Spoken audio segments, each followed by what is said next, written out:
Bismillahirrahmanirrahim. Assalamu alaikum. Welcome to Newsroom. I'm your host, Omar Khalid. Today is the 3rd of April 2023. A new month has begun and the stories continue. This is what we'll be discussing during the course of the show. We'll begin with Pakistan's war against terrorism, Pakistan's counter-terrorism strategy, as well as the recent attacks on security forces. In Khyber Pakhtunkhwa, 125 policemen have lost their lives in 25 attacks by militants in the first 3 months of this year, 2023. These include 2 officers of the rank of DSPs and another 212 have been injured. These are the official statistics that have been made available as per a recent report. Now, 4 casualties on a day on an average. This is what the Khyber Pakhtunkhwa police have suffered.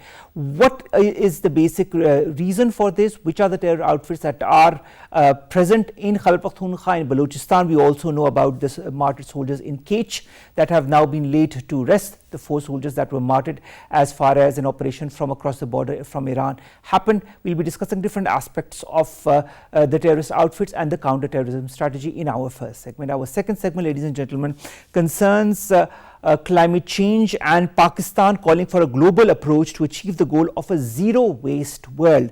As the United Nations Chief Antonio Guterres warns that the planet was literally drowning in garbage. We've all seen the effects of garbage dumps. We've seen that in different cities in Pakistan as well and in other countries across the world. How important is this and how important is it for the world to have a united, unified strategy to combat this waste management? This is going to be our second story. And then finally, we'll be ending today's show on a good note. The Khuncherab Pass has reopened for business, for all kinds of business after a period of 3 years. This is a major trade route between Pakistan and China.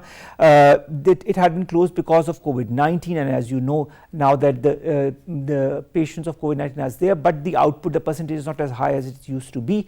That is why this route has now been reopened. If you haven't visited Khuncherab Pass, do visit it whenever you can.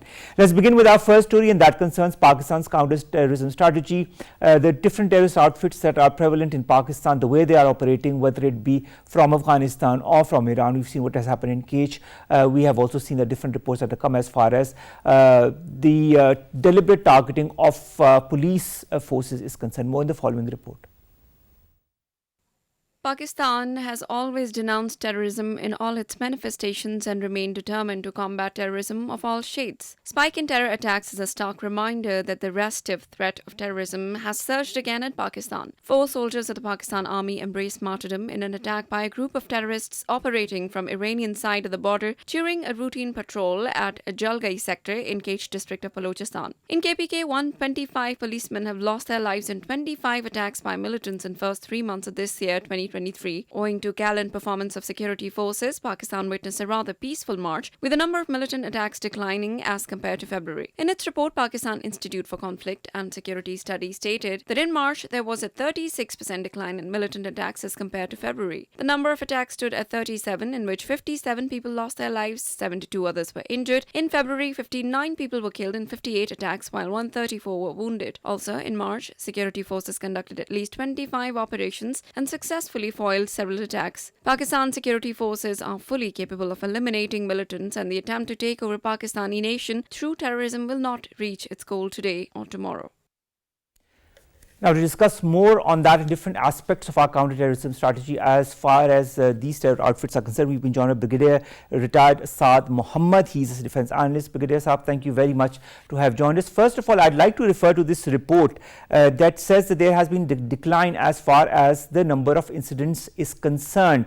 What do you attribute this reduction in the number of casualties or the number of incidents to? Do you feel it's our counter-terrorism strategy? Do you feel there are other things that are in play because of this decrease? Yes, there has been a discernible decrease in the terrorist activities, and it can be felt. If you look at the month of February or the month of January, the terrorism has declined. However, we still have to be very vigilant to ensure that we reduce these terrorist attacks to the bare minimum. We should not accept any terrorism on our soil. What this can be attributed to, there are 2 main reasons. One is the intelligence and the military forces acting against these terrorist outfits within Pakistan. There have been very successful operations by the security forces. That includes the police and the paramilitary also. The other thing is the visit of the defense minister and the DGISI to Afghanistan, where I think they were warned that any further terrorist activities may invite a reaction from Pakistan. And I think that has been heeded to, and there has been a significant decline in the terrorist activities. However, if we see, there have been casualties within the police and the paramilitary. Now that points to one thing, and that is the poor training of these outfits.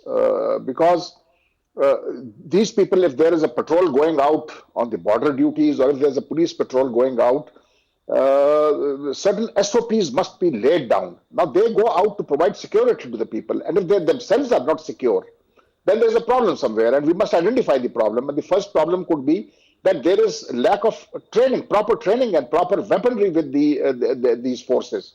The terrorists seem to enjoy a superiority both in training and in weapons when they tackle the police and the civil armed forces. So we must now concentrate on how to improve the working of these people, because they are the first line of defense against the terrorists within the country. But Brigadier Saab, I'd like to understand, why are the police forces being targeted? Now, in particular, because a number of incidents that we've seen of late, we remember what happened on the 30th of March, DSP among 4 police officers who were martyred in Lucky Marwat, then all the previous incidents as well that point towards a deliberate targeting of the police forces. Is there a specific reason behind it? You know, the police is the visible force. They are the first line of defense against the terrorists. So they will be targeted to show to the people of the area or the country that the police that you look up to protect you are themselves vulnerable and they can be attacked. So it spreads despondency and fear amongst the people. The military forces or the civil armed forces are seen rarely. They conduct operations, but they are seen rarely. It's the police. So the police casualties are, immediately known to the people of the area, and this spreads, fear and despondency amongst the people, and lack of trust in the government or in the police that they can protect them. Now, I don't doubt the ability of the police or the bravery of the police. They have fought very well. I'm not saying that. Actually, they require is better training and better weapons. That they should be able to identify where the threats are emanating from. So that requires a little training, a little more diligence on part of the higher police leadership to find out where these terrorist outfits stay the night. How do they move? Brigadier Saab, we have to go to a short break. We'll be right back after this. Stay tuned.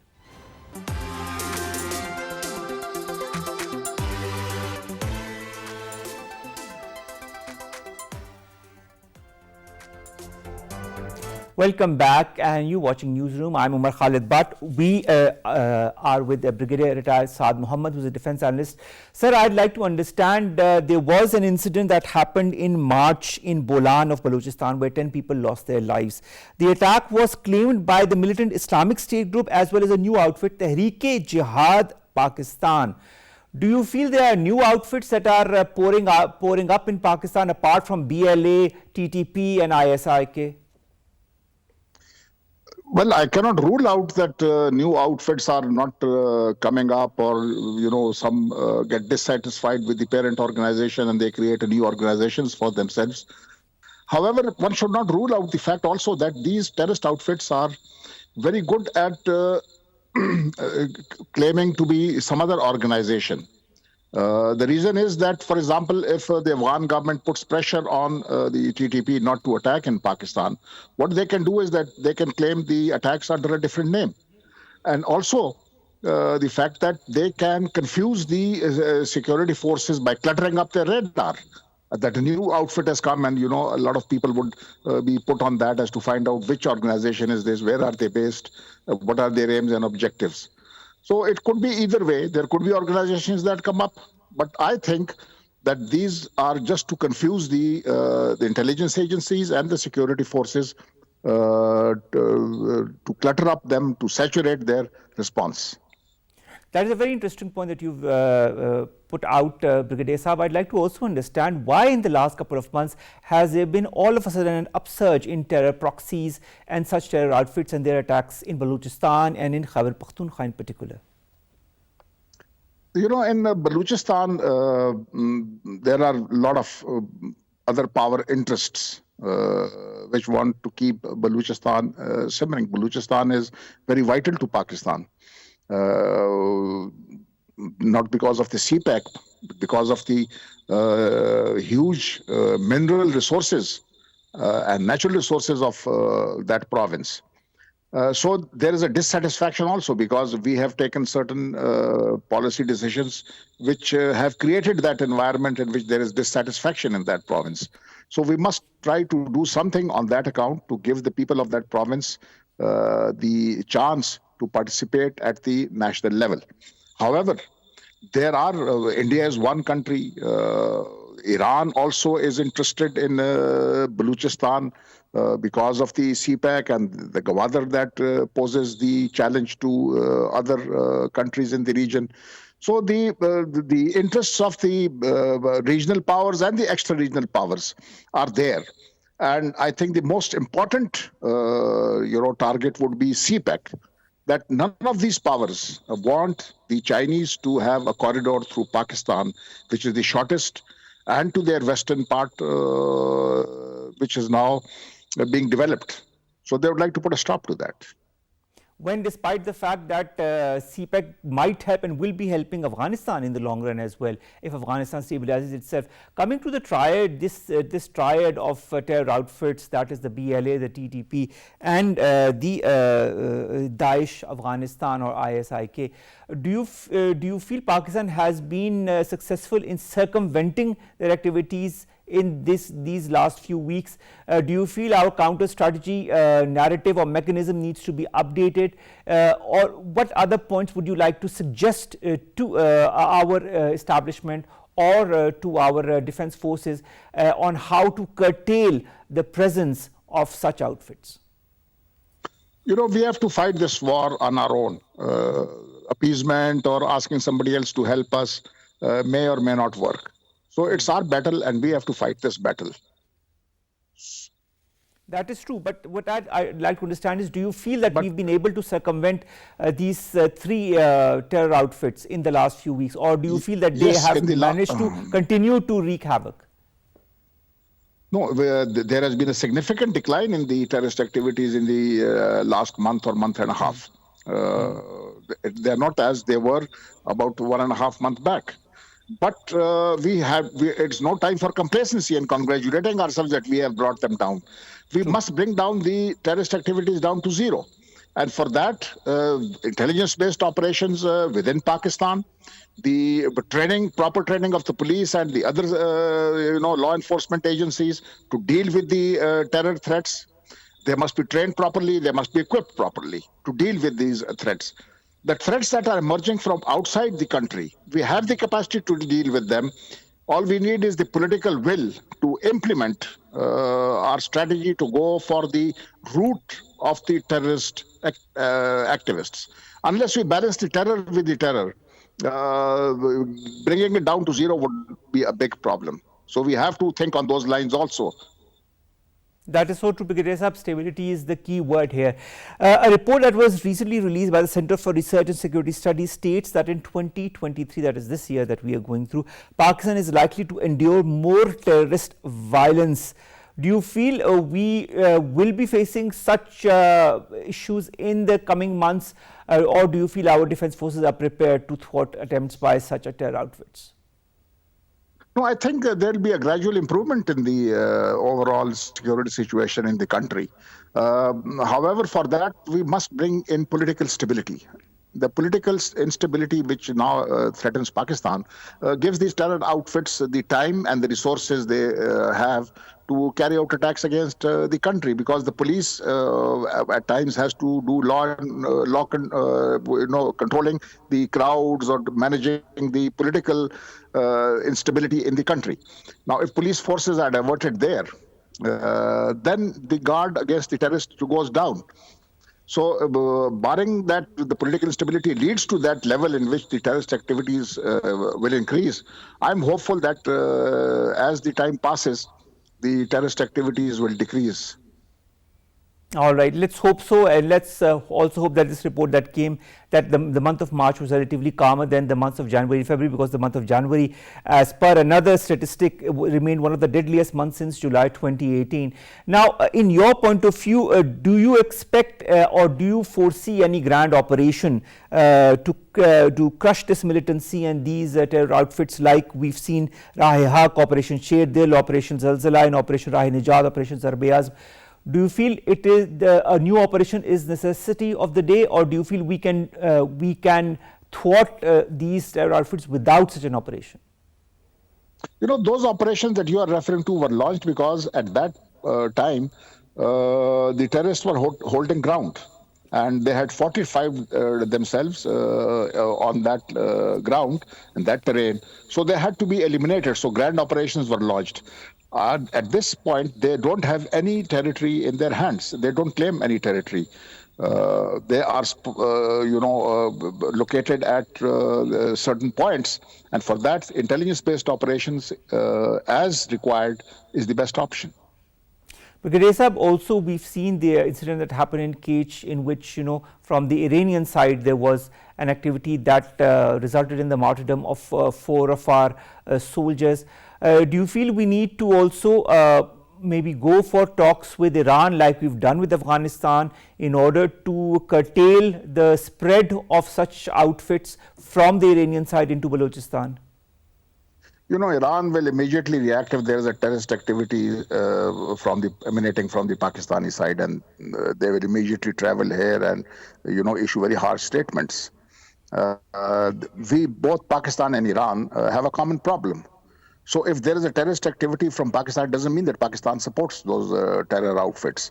But because of the border regions, these people find safe havens on either side of the border.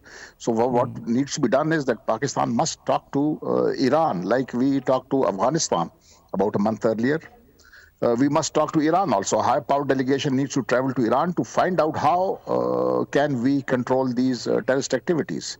Unless Pakistan and Iran jointly confront these terrorists, there will be complaints either from Iran against Pakistan or Pakistan against Iran. All right, Brigadier Saab, I'd also like to understand, you talk about this high-level delegation that went to Afghanistan a couple of weeks back. Do you feel that visit remained fruitful as far as making the Afghan authorities understand the importance of curtailing the spread of terrorism through Afghan soil into Pakistan? Yes, it does help unless we tell the Afghan authorities that terrorist activities emanating from their soil can invite a reaction by Pakistan. And Pakistan is capable of reacting against these terror outfits. Just that Pakistan respects the sovereignty of Afghanistan and does not want to vitiate the atmosphere. So I think it will help. If we go by, I have no personal knowledge, but if we go by media reports, Pakistan did inform the Afghan authorities that if these terrorist activities by the TTP continue, then there will be consequences. NACTA, National Action Plan, how important is the role of these two? We need such organizations, such authorities are required in which we give a coordinated response to the terrorist activities that are happening in Pakistan, especially in the western border region. NACTA, as far as I am concerned at this point in time, is dormant. Now we must, bring out NACTA in its proper form, and where all agencies and all security forces jointly coordinate their efforts against terrorism. All right, Brigadier Saab, let's return to the report of the Pakistan Institute for Conflict and Security Studies, which says that in March there was a 36% decline in militant attacks. It gives a report of different provinces, whether it be Khyber Pakhtunkhwa, Balochistan, Punjab. Punjab seems to be quite calm compared to the other provinces, although there is a reduction, but there is a consistent, such attempts that have seen, or such, attempts by these terror organizations. Why do you feel, why in your point of view, are Balochistan and Khyber Pakhtunkhwa the two major provinces that bear the brunt of such activities? The simple fact that it lies in the border regions with Afghanistan, from where the terrorists are housed. If you look at the BLA, they take refuge in Afghanistan. If you look at the TTP, they take refuge in Pakistan. So the TTP has not been able to, after they were crushed in the last 1 decade. So what has happened is that their reach to the other parts of the country is not as it should be. Though they have made attempts in Karachi, but even then their attempts to destabilize the rest of the country, barring these two provinces, has not been very successful. That's why I'm saying that unless we keep these terrorist outfits under pressure within Pakistan so that they do not expand their activities, and that can only be done through very good intelligence and proper training of the security forces, only then can we ensure that the terrorist activities are brought to manageable levels. Brigadier Saab, which kind of operations are more important, kinetic or non-kinetic, or a combination of both? No, it's a combination of both. There will be incorrigible elements within these outfits who are the ideologues who have to be eliminated. So one has to be, but the bulk of these people are not ideologues, or they have joined in for various reasons. So we should not punish those people. Those people can be given amnesty. The political dialogue is a must with those people who are ready to lay down their arms and become peaceful citizens. But the organizations are headed by these incorrigible elements. So no talking to the hierarchy. We should only ensure that those who want to come back within their areas and they want to be peaceful and they lay down their arms, we should try to rehabilitate those people, reintegrate them into the society. So, Brigadier Saab, I'd like to understand, there were negotiations that happened with the previous government and a certain terror outfit, but that in the beginning seemed to go in the right direction, but then everything went haywire. What do you feel a government needs to do now in order? You say we should not talk to the hierarchy, but we should talk to the individuals and then see if they are willing to lay down their arms, or should there be another strategy? No, the previous strategy was wrong when you talk to the organization head. Now, those people are not interested in, they are ideologues, they are incorrigible, they are only interested in bringing their own brand of Islam or their own brand of government within the country, using terror as a weapon. So we should not talk to them. There should be a proper, program how to wean away those rank and file from these terror outfits, by providing them very good incentives so that they come back and reintegrate into the society as peaceful citizens. For that, we have to use the political parties, we have to use the local tribal leadership. So many other means are available in which these people can be approached and they can be brought and they can be reintegrated into the society to become peaceful citizens. Brigadier Saab, sometimes it happens that the ideology of a certain terror outfit contains elements that attract certain locals in any country. Do you feel that that has been the case with terror outfits operating previously and currently in Pakistan, and if so, what needs to be done? You know, the TTP has no political base. The province, the people of the province have no love lost for these terror outfits which operate in Pakhtunkhwa. However, in Balochistan, there is a need to make a political engagement with the political leaders of the province. Somehow or the other, we have not been able to get the real representatives of the people in our legislature, whether it's the provincial one or whether it is at the federal level.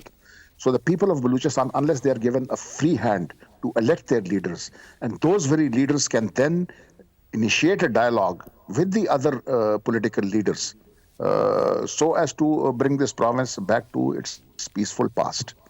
Now, unless we do that, that will remain a problem. All right. Thank you so very much, Brigadier Saad Mohammed, to have joined us, Defence Analyst, Brigadier Retired Saad Mohammed, talking to us about Pakistan's counter-terrorism strategy and, of course, the prevalent situation as far as the security is concerned. Apparently, the month of March has been peaceful, relatively peaceful compared to the month of January and February. Let's hope the trend continues. Let's come to our second segment, and our second segment concerns the global approach to achieve a goal of zero waste, as has been discussed in a meeting of the United Nations. Pakistan has also talked about it, so has the United Nations Chief Antonio Guterres. Afia Salam, environmentalist, joins us online. Afia, thank you very much to have joined us. Afia, this year also the United Nations observed the first International Day of Zero Waste to promote sustainable consumption and production patterns. Do you feel the communities across the world have reacted to this, have made the necessary measures in order to curtail waste? Thank you very much for having me. You know, it's a very broad term when you say communities across the world, because there are different kind of responses from different communities. There are some countries which have... I can't hear you, Afia. Can you hear me? Can you hear me? Afia, I can't hear you. Can you hear me now? Shall I log in again? All right, there was some kind of a technical glitch due to which we could not have Afia Salam. Afia, can you hear us now? I can hear you. Okay, wonderful. Afia, I just talked about, the International Day of Zero Waste to promote sustainable consumption. Do you feel communities, countries across the world have reacted to that, have done the necessary, or even have tried to do the needful? So, as I was saying before you could hear me, is that communities across the world is a very broad term. And there are countries which have done things to manage the waste even before this call went out. And then there are countries which are not doing anything at all. And there are communities also which haven't really gotten their head around to what this actually means. So it's a different approach, like other environmental issues. So this is not the only issue, but the magnitude of this issue is such that there needs to be a global concerted effort to tackle it. Because, we live on the land. There's plenty of waste on the land itself, but our seas are so polluted that marine pollution is one of the biggest challenges that people on Earth face right now. And that requires a global effort, and that requires global targets, that requires some kind of a monitoring mechanism, as well as technical assistance to countries who do not have the wherewithal to be able to manage that kind of waste. All right. Afia, do you feel that zero waste initiatives are somehow related to protection of the environment, to enhancing food security, improving human health and well-being? And if so, why are certain countries still continuing with the trend of maybe polluting their waters, polluting their streets? And we have seen many an example of that in our region as well. So it's not as if why do they continue doing it? It's not as if there is a concerted effort to pollute. There is a lack of concerted effort to remove that kind of pollution from our water bodies and from our land. It's not as if only water bodies are being polluted. There's so much of solid waste which we have not been able to manage. So it boils down to the capacity, the resources, as well as the will, because this requires a lot of money. And this requires a lot of technical expertise, which to gain that expertise, you also require resources. And not all countries have access to that, because there are so many other pressing issues. Now, as an environmentalist, I think this is a very, very pressing issues. But then, when you are battling so many fronts, especially from the governance point of view, then somehow this falls by the wayside. And this is why global targets are important and global efforts are important. How important is the working towards a proper policy making and give the requisite finance in order to curtail this increased production of waste? We have our country Pakistan as a prime example, don't we? So you see, policy making, I think, is the easiest part of it. We have policies by the ton, and we have very good policies, but it's the implementation mechanism and the wheels you need to put behind that implementation is what is lacking. So this is where the problem lies. Nobody pollutes out of will because they think they should pollute. They know they shouldn't, but they don't know what else to do. where else to take that waste, how to use it. And slowly and gradually there are issues, there are things being done. I can give you one example of Karachi's a huge waste management issue, which was from the cattle colony. All the cow dung was being going through the nalas straight into the sea, which had killed the marine life. And then we now have the red line, the transportation project, which will be using that cow dung as biomethane. So the solutions are there in the world. They have been applied elsewhere. They are slowly coming here. It's just that we need to do a lot more, a lot faster. All right. When you talk of my final question to you, Afia, when you talk of more being done and needs to be done faster, World Bank estimates 2 billion tons of municipal solid waste is generated globally every year. It is expected to grow to 3.4 billion tons by 2050, and a third of this waste is mismanaged. How can we overhaul global waste management approach that the world is currently putting into place? So again, you see, this is the matter of the will. The countries which have the capacity and the resources to manage that waste need to share that with the countries who don't have that capacity. So this is one thing. And the other thing is that because the figures you have given is of solid waste. Don't forget, there is tons and tons of liquid waste going into our land and water bodies. So we have to look at it in a totality and create this understanding of a zero waste environment, which is good for human health, which is good for the land, for the health of your land, for the animals, for everything. So we have to take an ecosystem approach to making an effort to move towards zero waste. And that is extremely important, to have a collective approach to completely change the ecosystem to benefit the entire humanity, which might be in Pakistan, in South Africa, or in other parts of the world. Thank you very much, Afia Salam, to have joined us, to have talked to us about this very important measure, that is of global zero waste management. That is it for today's newsroom. We'll see you inshallah tomorrow with news stories segments that pertain to us, you and Pakistan. And of course, congratulations to both China and Pakistan for the reopening of the Khunjerab Pass after 3 years. Allah Hafiz.